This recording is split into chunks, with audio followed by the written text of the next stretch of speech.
Hi, Dr. Daniel. I just wanted to start off by saying thank you for giving us a personal example of how you experience burnout and then also examples of how you take care of yourself.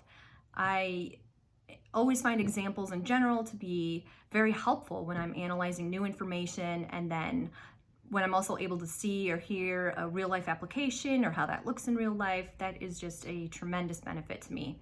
And the fact that it helps us get to know you a little better is also an added bonus. So thanks for that. In reflecting for myself burnout signs, some signs would be less stable or an increase in uncomfortable emotions, and that could include irritability, anxiety, or too much of a need for control. It took me quite a while to figure out that I am introverted and also a highly sensitive person, or what is sometimes referred to as an empath. And while it's not exactly really well known in professional literature, it is starting to become more prominent and notable in mental health circles, at least that I've noticed. So that's a good thing. Knowing this about myself, though, I decided to see what I could find in Liberty University's library. And it only came up with 90 results, at least when I just did a quick search, and they weren't all directly related to the topic of highly sensitive people, but it was good to see that there was some circulating information. Judith Orloff has written several books on the topic, and I found an article by her from 2017 that was an excerpt from one of her books in the library, and it listed 5 survival tips for highly sensitive people.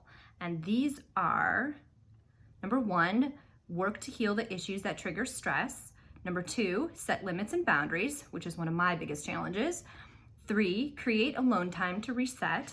4, assert your needs in romantic relationships. 5, get extra sleep and take power naps.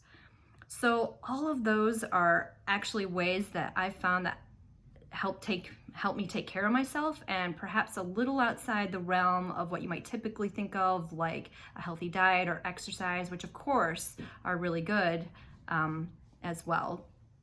But in reality, I had to discover those aspects about myself because burnout and impairment are caused by so many different things that you really have to be well prepared and just know yourself really well, because they can come from some areas where you might not suspect it.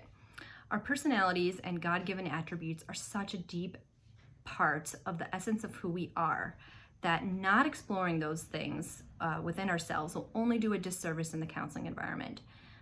Knowing you are a more highly sensitive person, or knowing that you are not a highly sensitive person, gives such valuable information about how you can be at your best. And I don't think I ever want to be not at my best for my future clients. So I'm always trying to discover and learn new things about myself. So it's for their sake and my own. Thank you for listening.